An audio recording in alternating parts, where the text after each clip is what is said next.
2 নম্বর অঙ্কটা একটু স্ক্রিনে দেওয়া আছে, সবাই একটু ভালো করে দেখবে, লক্ষ্য করে।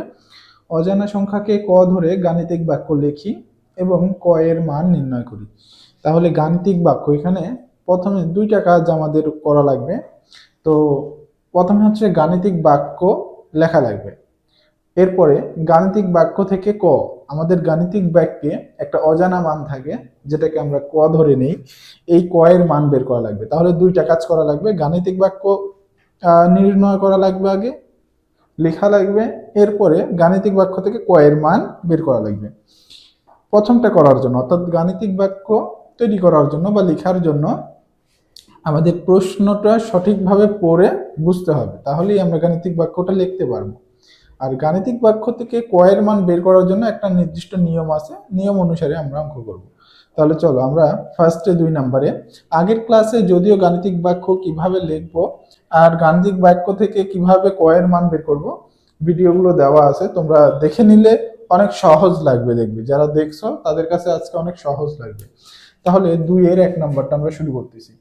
2 এর 1 নম্বরে দেওয়া আছে, দেখো, একটি সংখ্যার সঙ্গে 20 যোগ করলে যোগফল 160 হয়। তাহলে আমরা প্রশ্নটা তুললাম আগে।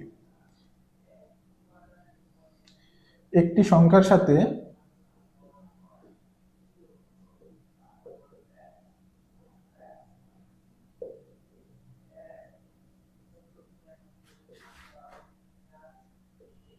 বিশ যোগ করলে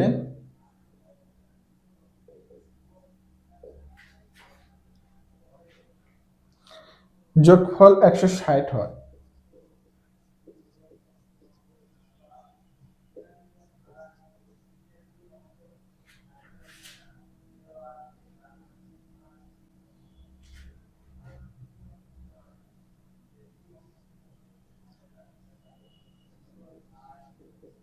আচ্ছা, আমি প্রশ্নটা বোর্ডে তুলে নিচ্ছি। একটি সংখ্যার সাথে 20 যোগ করলে যোগফল 160 হয়। এখন কোন সংখ্যার সাথে 20 যোগ করলে যোগফল 160 হবে সেটা আমরা জানি না, এই জন্য আমরা ওই সংখ্যাটাকে ধরে নেব ক, ক এর সাথে 20 যোগ করলে 160 হবে। তাহলে আমরা ধরে নেব কি, যে ধরি সংখ্যাটি হচ্ছে ক,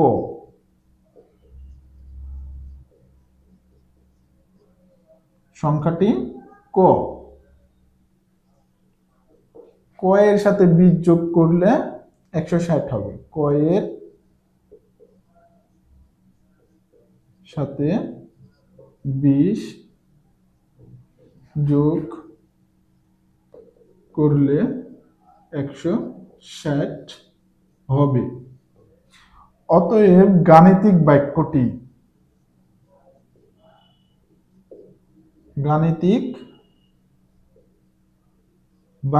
হবে, গাণিতিক বাক্যটা কি হবে, ক যোগ 20, ক যোগ 20 সমান 160। ক এর সাথে 20 যোগ করলে যোগফল 160 হলো। এইটা হচ্ছে আমাদের গাণিতিক বাক্য লেখার নিয়ম। প্রশ্ন যেটা দেওয়া থাকবে আমরা প্রশ্ন অনুসারে শুধু অঙ্কের মতন করে সাজাবো কথাটাকে, তাহলেই আমাদের গাণিতিক বাক্যটা হয়ে যাবে। দেখো, একটি সংখ্যার সাথে 20 যোগ করলে যোগফল 160 হয়। আমরা সংখ্যাটা জানি না, তাই আমরা সংখ্যাটা ধরে নিলাম ক, তাহলে 160 হবে। এর সাথে 20 যোগ করলাম 160, আমাদের গাণিতিক বাক্যটা হয়ে গেছে। এখন আমাদের দ্বিতীয় অংশ, ক ধরে গাণিতিক বাক্যটা লিখি, এরপরে ক এর মান বের করি। এখন আমাদের এই ক এর মান বের করা লাগবে। তাহলে ক এর মান বের করার জন্য গাণিতিক বাক্য থেকে আমরা কিভাবে সমাধান করব এটা একটু মনোযোগ সহকারে আবার দেখো। গাণিতিক বাক্য থেকে এখন অতএব, এই যে গাণিতিক বাক্যটা তুললাম, অতএব গাণিতিক বাক্যের যেই অংশ থেকে আমাদের মান বের করা লাগবে ক প্লাস 20, এই অংশ থেকে আমাদের মান বের করা লাগবে। এই অংশের মধ্যে ক আছে, ক আমাদের যেই পাশে থাকবে সেই পাশে শুধু ক কে একা রাখতে হবে, বাকি যেই মানগুলো যোগ বিয়োগ গুণ অথবা ভাগ অবস্থায় থাকবে সেই সংখ্যাগুলাকে বা মানগুলাকে আমাদের এই যে মাঝখানে সমান আছে এই সমানের আরেক পাশে যে সংখ্যা আছে সেই পারে নিয়ে চলে আসতে হবে। এখন এই পারে আমরা যদি সংখ্যাটাকে নিয়ে যাই তাহলে আমাদের একটা পরিবর্তন ঘটবে, সেটা হচ্ছে আমাদের যোগ থাকলে বিয়োগ হয়ে যাবে, বিয়োগ থাকলে যোগ হয়ে যাবে, যদি ক এর সাথে গুণ অবস্থায় থাকে তাহলে আরেক পাশে নিয়ে গেলে ভাগ হয়ে যাবে, যদি ক এর সাথে ভাগ অবস্থায় থাকে তাহলে আরেক পাশে নিয়ে গেলে গুণ হয়ে যাবে, অর্থাৎ বিপরীত হয়ে যাবে। যেটা থাকবে যোগ থাকলে বিয়োগ হবে, বিয়োগ থাকলে যোগ হবে, গুণ থাকলে ভাগ, আর ভাগ থাকলে গুণ হয়ে যাবে। তাহলে আমরা দেখতে পাচ্ছি ক এর সাথে ক যোগ 20 সমান 160 এটা দেওয়া আছে। এখন আমাদের পাশে হচ্ছে আমরা একটা বা লিখবো, বা লিখে কমা দেবো। এই এই ধরনের সমাধান করার জন্য আমাদের এটা নিয়ম, বা লিখে কমা দিব। দেখো ক ক এক পাশে রাখলাম, আর এই যে প্লাস অর্থাৎ যোগ 20 আছে, আমরা সমান সমানের আরেক পাশে নিয়ে আসবো।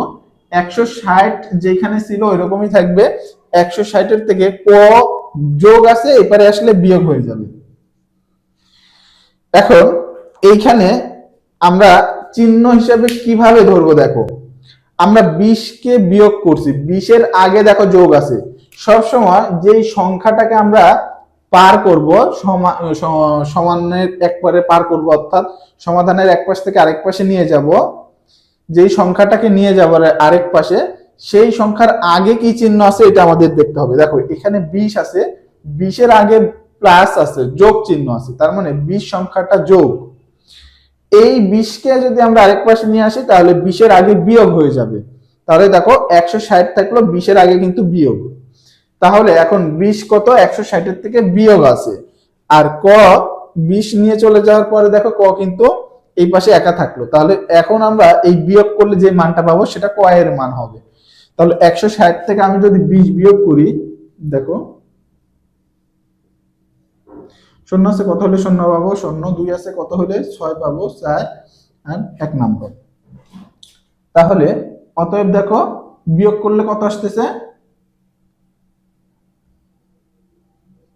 ক সমান সমান 140। আচ্ছা, ক এর মান কিন্তু আমরা পেয়ে গেছি, ক সমান সমান কত, 140। তাহলে আমাদের এই যে সংখ্যাটা আমরা ধরে নিয়েছিলাম ক, তার মানে সংখ্যাটা হবে 140। সংখ্যাটি অতএব সংখ্যাটি